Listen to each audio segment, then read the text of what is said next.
Tonight, the House Oversight Committee says the FBI is officially refusing to comply with a subpoena to hand over a document containing some sort of accusation that then Vice President Biden took a bribe from a foreign national to receive some sort of policy outcome, making it almost certain that the committee will now push forward with a move to hold the director of the FBI, Chris Wray, in contempt. Quote, today, the FBI informed the committee that it will not provide the unclassified documents subpoenaed by the committee.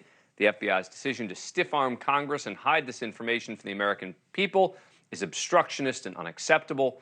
While I have a call scheduled with FBI Director Wray tomorrow to discuss his response further, the committee has been clear in its intent to protect congressional oversight authorities and will now be taking steps to hold the FBI director in contempt of Congress for refusing to comply with a lawful subpoena.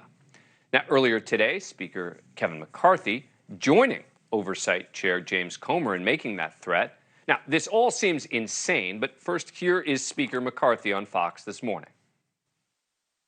Today is the deadline. He can send us that document. We have the right to look at that, Republicans and Democrats alike in that committee. And if he does not follow through with the law, we will move contempt charges against Christopher Wray and the FBI.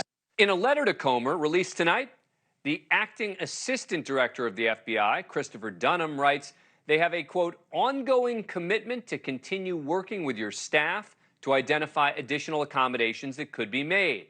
And the FBI, saying it has, quote, identified additional information that we're prepared to offer the committee as an extraordinary accommodation. We're committed to providing you access to the information in a format and setting that maintains confidentiality and protects the important sensitivities and interest.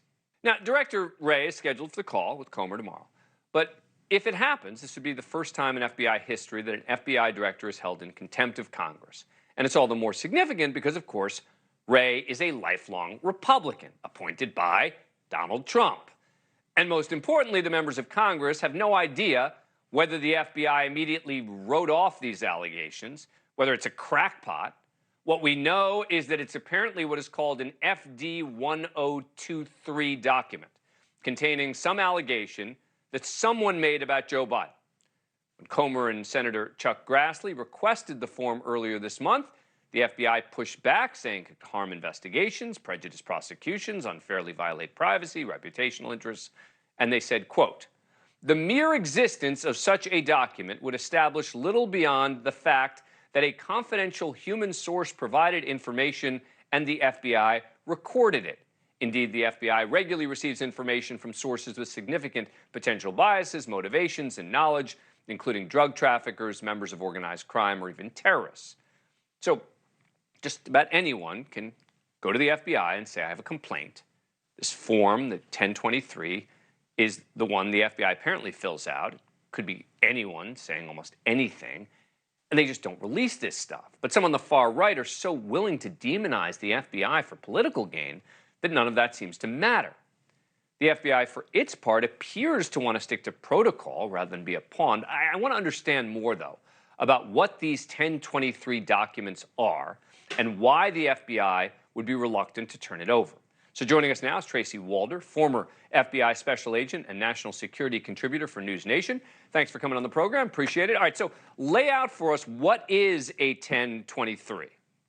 Well, thank you so much for having me, Dan. So an FD 1023 is really a document that we fill out when a source, that could be a source that walks in to an FBI office, that could be someone we see on a street, that could be a witness even that we see. We are simply recording that information that they provided us on that form. We are not using that at that point in time to assess the credibility of the source and to assess the veracity of the information.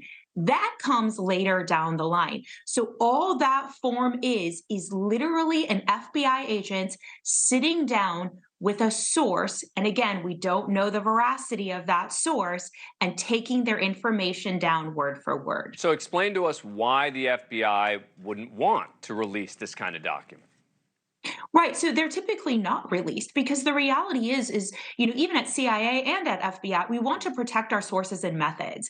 And so really, when we are releasing source information out into the public realm, that makes people then have a little bit of trepidation about coming to the FBI or coming to the CIA in the first place if they are not going to be protected. Look, some of these people that we're dealing with are drug kingpins, and they all believe in retaliation. And so someone isn't going to be forthcoming and want to give information if we are going to reveal the source of that information. Now, some like Speaker. Thank you for watching.